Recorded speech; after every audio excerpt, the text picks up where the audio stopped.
Welcome to Retrained Search, the podcast, where we lift the lid on what it's really like to work retained, discuss the stories we've gathered along the way, and give you all a peek behind the scenes of our amazing community and how they're getting ahead.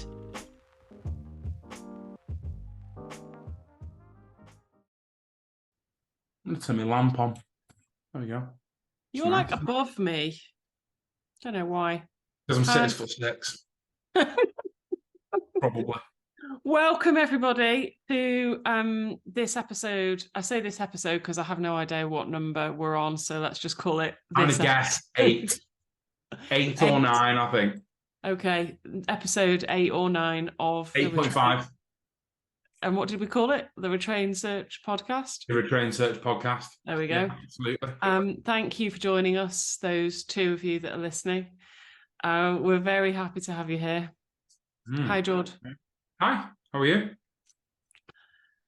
Yeah, I think I'm okay, actually. Emily's in hospital, my daughter, but apart from that, fine. Although your daughter is one of the most capable people I've ever met at her age.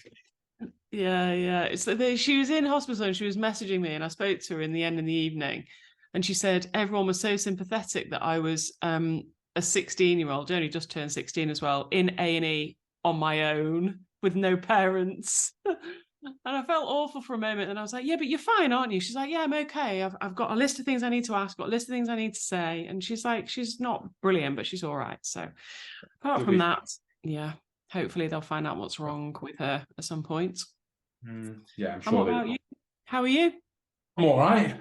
I preferred it a week and a half ago when I was in Mallorca. Yeah. Sunnier climates, and it wasn't blowing an absolute, like a tornado and raining and miserable. But I know. I told you, Mallorca was a sliding doors moment in my life a couple of weeks ago. Why? Yeah, so this isn't anything major, by the way, but about 2 years ago, me and Becca, my wife, were sitting at a restaurant on the beach, right? And I'd had a bit too much to drink, and I was feeling a bit tipsy, and I just started feeling a bit mischievous. And like a week later, it was my dad's birthday. So I don't know why, really childish and dead pointless, but I decided I was going to send him a Moonpig birthday card off just like a random person. So I sent him this birthday Moonpig card. It was his 61st birthday, and I put it as his 60th birthday. That added to the illusion, saying 2p, happy 60th birthday, hope Cher and the kids are doing well. So it sounded really personal. All our love, the Tyrrells, made up a surname, right? So then I just waited. 2 weeks later, I went around to my mum and dad's, and my mum saying, George, do you know anyone called the Tyrrells? And I'm going, no, not like, no, it's not something you went to school with, is it? And they're like, no, we've been racking our brains, we've been through the address book, we don't Facebook, I don't know anyone called Tyrrell. This has gone on for 2.5 years now. Every one of my mum's birthdays, I send them a Moonpig card. Every Christmas, I send them a Moonpig card.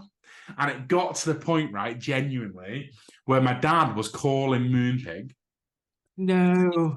I've got this random person sending me these cards. I want to thank them. Can you give me a return address to try and figure out who it was? My brother knew about it. We all knew. Anyway, the last one was when Gia, my daughter, was born a couple of weeks ago. I sent them this like new grandparents card from the Tyrrells. And then they didn't bite this time. They didn't say anything. So when we were all in Mallorca together, we walked past that restaurant where I first did it. And I was like, I've got to come clean. So, did you tell them? Sliding doors moment. They finally found out that the Tyrrells was me all along. Oh, what did he say? Was he mad? There was some profanities in there. There was a few swear words. I mean, to be fair, I can't believe that they didn't get, like, if anything happens like that in my family, it's like, it's obviously going to be George. Must be. So what are you going to do next? I don't know. I need to think about it. But now, like, like when there's bad weather, the government go like, amber, red alert. My dad is on like red alert. So I think I need to wait till he gets back down to amber before he implement the next one. Yeah. You'll need to think of something else. Yeah, absolutely. So yeah. Listeners, then I don't know whether can they put it in the comments or stuff, or I don't know. I think they can comment below the podcast. Yeah, any ideas? Any Winding ideas? my mum and dad up, or Becca, or my wife, or Lou. Just no. wind Lou up, drop in the LinkedIn inbox. It'll happen.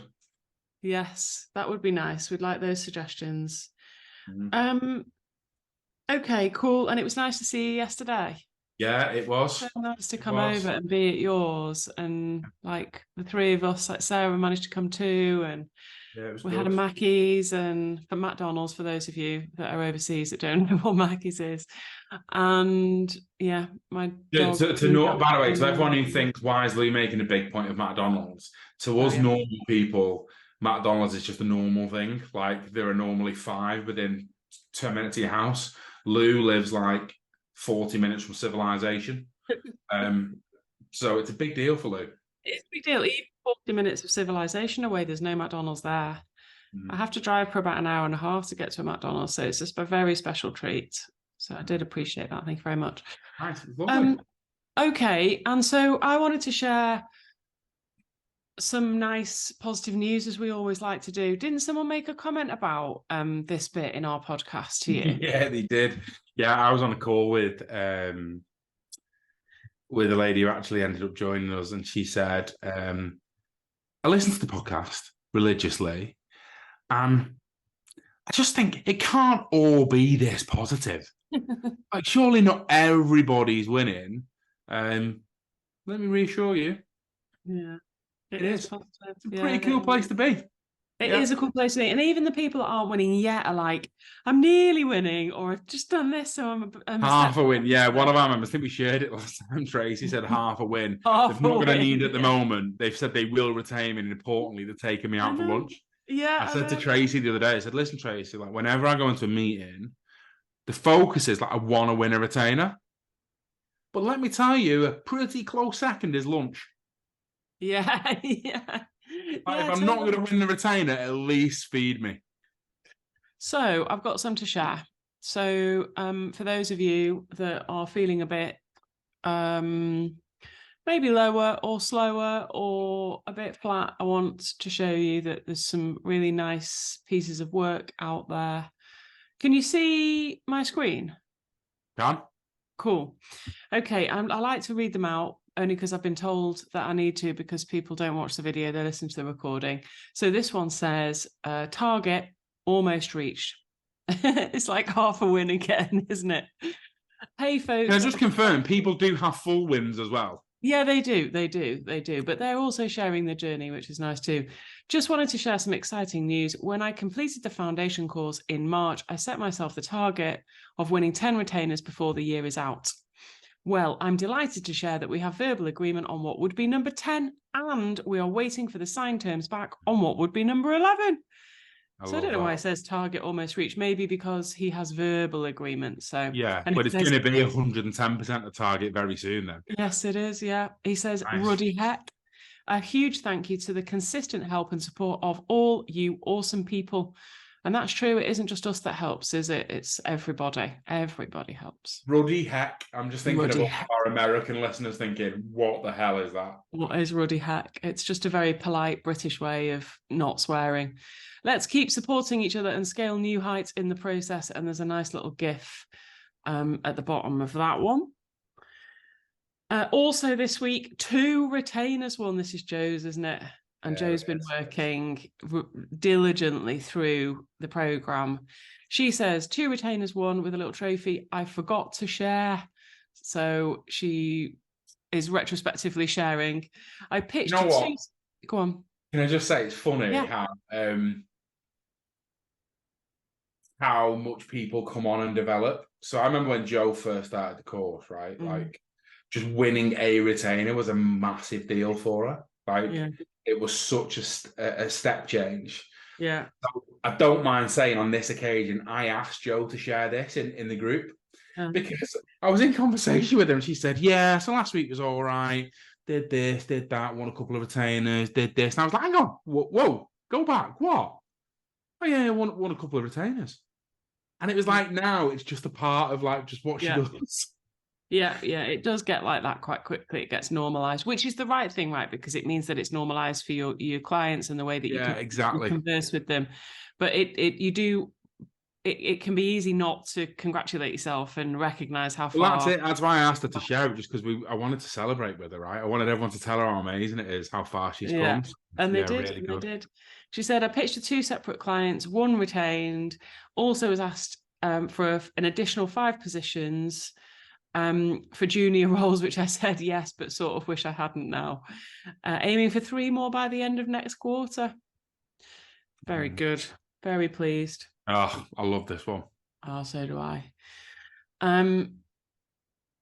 Dennis is such everybody, we love everybody in our community, and Dennis is really experienced, was already doing lots and lots of retained work when I met him at a high profile conference in North America, and he knew that there was room for improvement in what he was doing and was looking at the mastermind group. But when I worked through his processes and the way that he was working, I could see that there were some fundamentals that weren't as what's the best way of describing it? Polished. They weren't as effective as they could be. Yeah. So I suggested that he go through the foundation course first, and that then he can step into the mastermind when he's ready, and we'll just discount that cost off the mastermind so it doesn't cost him any more. And he agreed, even though he's really, really experienced and more experienced than lots and lots of the people in the foundation course. He approached it like a new student, and just he's been so good, hasn't he? The way he learns, So diligent. Like, he's been in all my coaching calls. He's regularly on my Q&As. He contributes. He helps others. He takes advice. Yeah. So good. Awesome guy to work with. And he's just posted this. Thanks, Retrained team. A quick note of praise for Lou, Jordan, and the Retrained team. They've been instrumental in some recent successes that I'm just ecstatic about. I can't thank you all enough. I really feel like we've broken through in some critical ways, and what I've learned here has paved the road to where I want to get to. Oh, I just love it. I think it's awesome. I started the program in mid-May, and from June, today we've signed just under $400,000 in fees with all new clients, and an average fee of $130,000, which is the highest it's ever been. We're signing on our second highest fee ever, a fee of $180,000, and we've still got a few weeks left in 2023. It's just incredible. He then says, I have a track record and I have done some retained work in the past, which is an understatement. He'd done lots of retained work. So I already had some basics to work from, but the Retrained team has helped us to get over that hump of container retingent searches and sub 30% fees and 50K average fees. So his average fee's gone from 50K to 130K since he started the course in June, and we're in November. He then says, I still have lots to improve on. I need to be more patient at diagnosing and get smoother on the pitch and better at responding to objections, and just more natural and prepared when a potential client inevitably throws a curveball in. But even the roughly 2/3 of our pitches that I've lost, most have come away saying they were impressed. So those doors remain open, even though I couldn't convince them that this is the only way to hire if they really care about having the right talent in the right seats in their business. Thank you so much, Team Retrained. Just, I'm so happy for him and so proud and so impressed. I mean, he's working at levels that I've only scratched like the surface of. I have not done that kind of work consistently like that. And we'll learn so much from Dennis as he carries on his journey. Absolutely. And we're about to welcome Dennis now into the mastermind, which I'm delighted about. What is this one? Oh, I got a nice little email, a nice little message through LinkedIn that I wanted to share, just to say, hi, Louise, a very brand new member, must be only days into the course. Just a little note to say thank you. I'm loving your course so much. I'm working it through at my own pace, and I'll go over it again with structure and complete the practical tasks. It's a game changer for reimagining how I take my business forwards. It astounds me, and this is the bit that I wanted to say, it astounds me that as recruiters, we have to put up with contingent recruitment for so long. And that's what it did to me. Like, it astounded me that I hadn't learned how to do it sooner. The culture of this industry needs to change for the benefit of everyone. And it does. It really does. It benefits everybody, every part of the journey, the client, the candidate, and us. And she says, I love that you're doing your piece to drive that change. And we bloody are, and we will continue to do so. I spoke to a guy that wants to join us earlier on, and he said, I've been following you and Louise Jordan, like stalker in the background. He said, I've watched all of your videos, I've watched everything. And he said, like, I said, so what's made you reach out now? And he said, well, like, I'm 44, and I looked in the mirror and looked 64. And I thought, that is contingent recruitment. Ouch. So I would imagine that the few of you that are listening to us might be feeling the same. You might also be thinking, God, what am I doing? Why don't I just do it? Well, there's a little message here that I also got on LinkedIn. I think he posted it on one of our posts. Yeah, he did. And he said, is it Dale? It's Dale's from Detroit and has the most American accent you could ever imagine. Like, if you were going to cast an American in a movie, you'd want Dale to do the voiceover. So when he says that last line, I want you to imagine it in the most American accent ever. And he said, I waffled about the program for a couple of weeks, and I would say that was a fair description. He did waffle about the program for a couple of weeks, didn't he? Couple of months. A couple of months. And then he says, bad move on my behalf. This program is fabulous. Looking at it now, I've realized that I'm learning a tremendous amount more than the fee itself. It is an outstanding program. If you need further validation, please reach out to me. So Dale Erickson, isn't he? Dale Erickson, that's right. Dale Erickson from Detroit is on LinkedIn. Great guy. And it then says, as Nike says, or is it Nike in the US? Well, that is that's a podcast in itself. That just do it. So that's the message from Dale. And if you want to find out more about it, then you can message him. Yeah, and just to the avoidance of any doubt, it's Nike. Oh, okay. There we go. Thanks. Although it's actually Nike, you do know that because it comes from it's like one of the Greek goddesses. Nike is the goddess of really? Hang on a second. I don't remember learning about a goddess called Nike. Nike is the goddess who personifies victory. Oh, who knew? And that's where the name comes from. Well. Didn't know that. Did not know that. There you go. Every day's a learning. Every day's a school day. Talking of school days and learning, what have you been helping people with this week, George? Well, we've been helping people with a lot, but actually we had some help in helping people on our Search Foundations collab call this week. Yeah, we did. We were very, very lucky to be joined by Gabi from Tooled Up Raccoons. Gabi Preston Pipers from Tooled Up Raccoons. Rather you than me. It's like a tongue twister. She was awesome. She was awesome. She is awesome. Yeah, it's the second time we've had her on. She's so good. Yeah, so if you don't know about Tooled Up Raccoons, they have software and they train consultants, business owners, all things Boolean searching. Yeah, like when you use LinkedIn or job boards or anything that searches data and database, how do you get the most from that? So Gabi kindly ran a session for our members. The opportunity to improve in that space is so vast. I remember, Lou, right, when I first started coaching some of the members in Retrained, I remember having a conversation with you saying, wow, some of what I perceive to be the most basic things when it comes to Boolean searching, some of the members don't know. Don't know it, yeah. And like the stuff that I know scratches the surface of Gabi and the guys at Tooled Up Raccoons. It is a huge opportunity for people, isn't it? To level up, to do better, to find candidates that The other people just aren't finding. It was absolutely incredible. Like to actually watch her on the screen build her Boolean search strings and talk through how and why and the mechanics of how it works.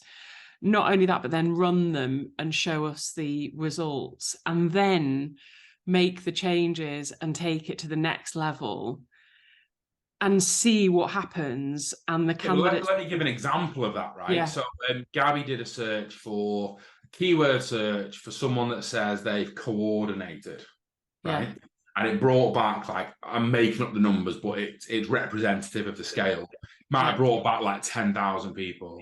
And then she did a Boolean search, and the Boolean search included all of the different ways you might spell or phrase coordinate. So one had a hyphen in, one just had a gap, one the whole word was together. And it brought back like 190,000. Yeah. Some crazy number. Yeah, right? Yeah. And then she did, she was saying all the people that spell things wrong. And then she said, a great one, wasn't it? Yeah, it was really good because she's dyslexic, right? So yeah, the accountant, wasn't it? It was the first example. The accountant was such a good example because she said, you might think if someone spelt it wrong that you don't want them. You know, not interested in people that can't spell. Well, you're cutting your nose off to spite your face because you've got dyslexic people, you've got people that have just made a mistake or put the link together and don't really use it. It's just a typo. Yeah. Yeah. And she did the search for people that spell accountant with a single C. And there was like 200 people more, wasn't there? Something like that in this geography search. Spelled it wrong. And she did the same with engineer with like a single E. And it was all just simple things like that and just changing the way that you see it. She was so good. She was so good. I mean, that's not our forte, right? Like, it's a part of what we do and we help people where we can. But she's a specialist. Such an opportunity. Yeah. We should get her on the podcast, really. Yes. Gabi, I'm reaching out. Gabi, guest on the podcast. Yeah, please come on and impart your wisdom on all of our listeners. We've got another guest coming up as well. Whose idea was that? Was that you? Was it Sarah? It was Sarah's idea, haven't we? Yeah. We've had an incredible experience with one of the guys in our mastermind group, Jess Biller, who is a behavioural scientist. And he did behavioural assessment tests on everybody that wanted to in the mastermind group. And then he did a session with us all on interpreting them. And oh my God, it was insane. It was so good. It was so interesting.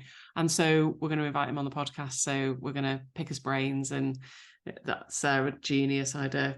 Yeah. If I've still got a job when Lou reads mine. I've seen behavioural assessment. I think I knew you well enough already. It didn't tell me. Yeah, it was basically dictates, doesn't take on board guidance, likes to rebel. Wants to be the centre of attention. It was, no steadiness and zero compliance. It's like 100% D, 100% I, 0 S and 0 C for those of you that know DISC assessments. He's like extreme, which we love. We love you for it, Jordan.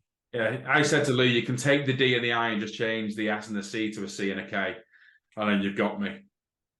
Dick. Oh, don't be silly. I'm joking. Oh, it's a joke. Don't worry. It's fine. Yeah. I'm good. You're good. So I've been helping people. So we have got our quarterly mastermind event coming up, which I cannot wait for, in Amersham again. We love the venue.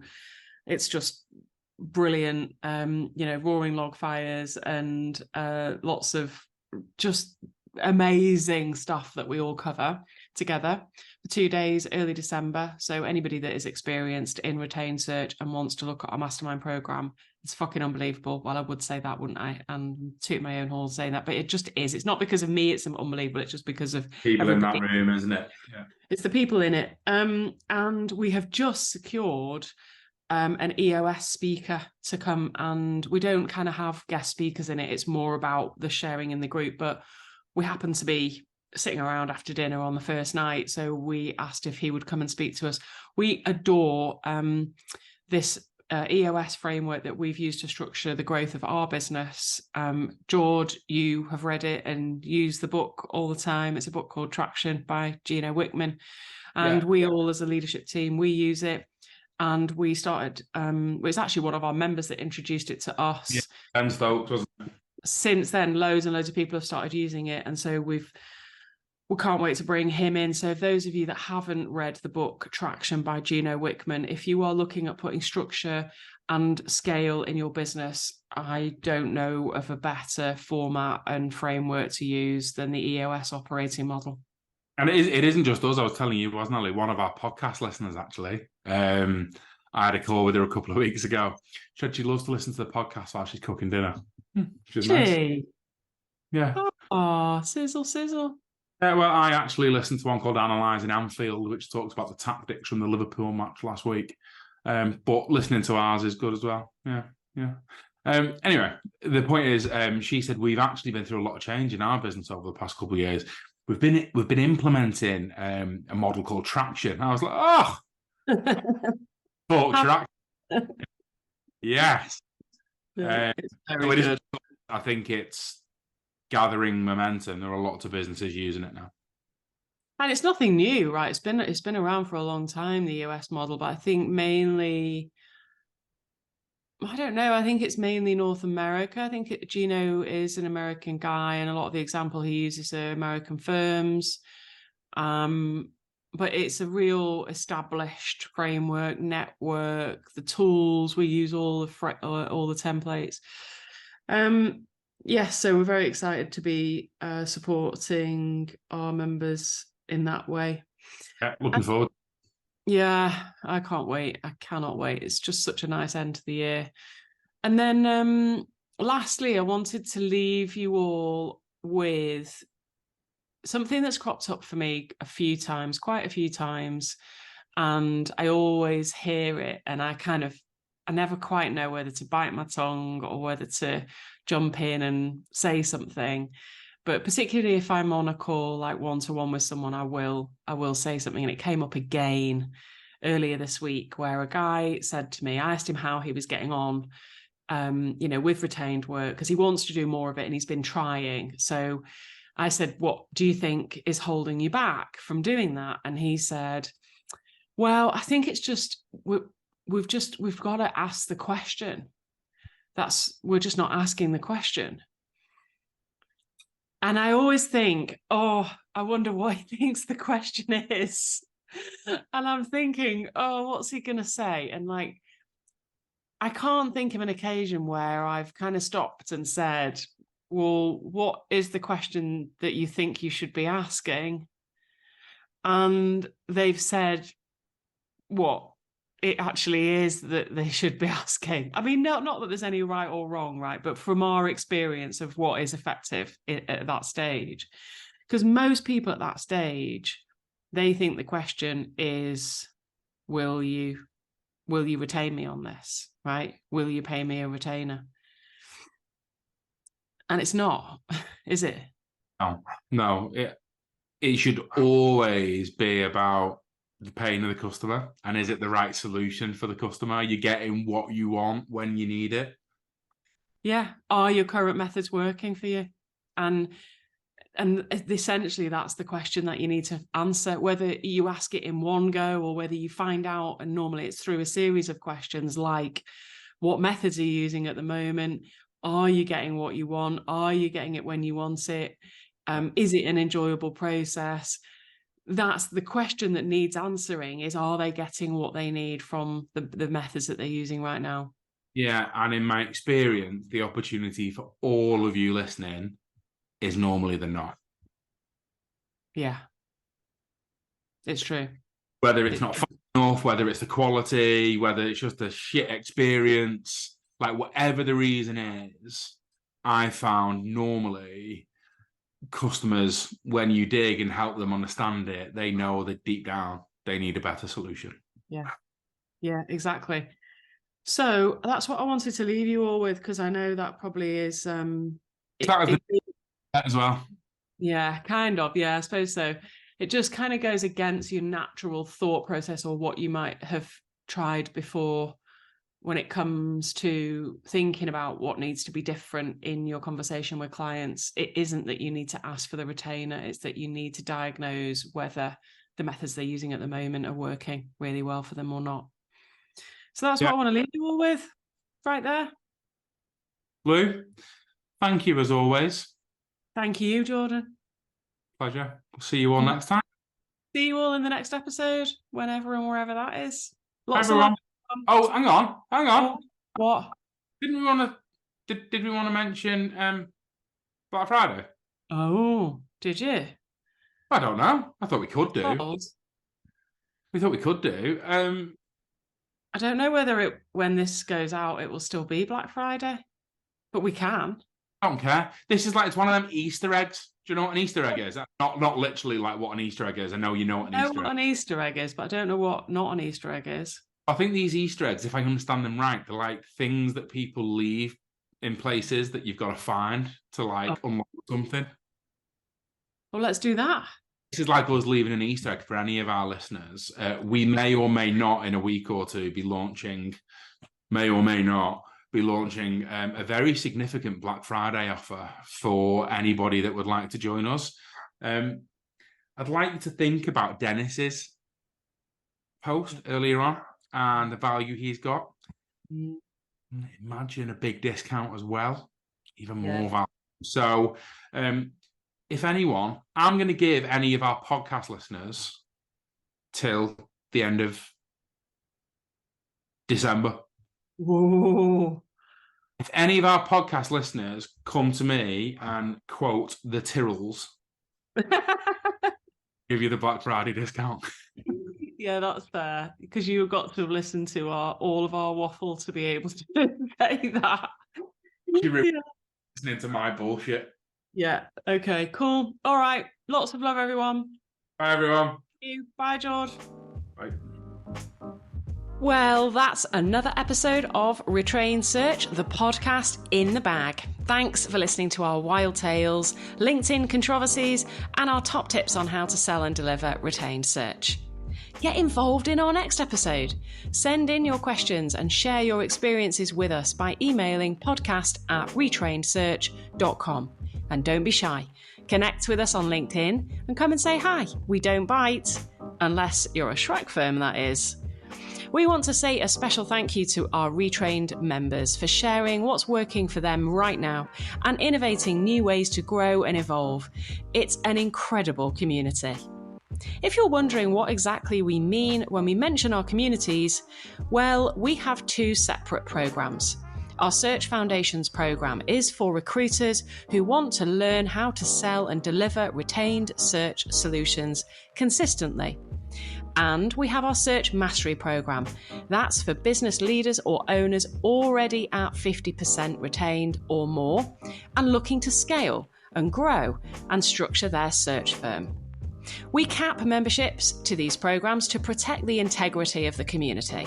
If you want access, just talk to us. Okay, thanks for listening. We'll be back very soon with another episode of Retrained Search, the podcast.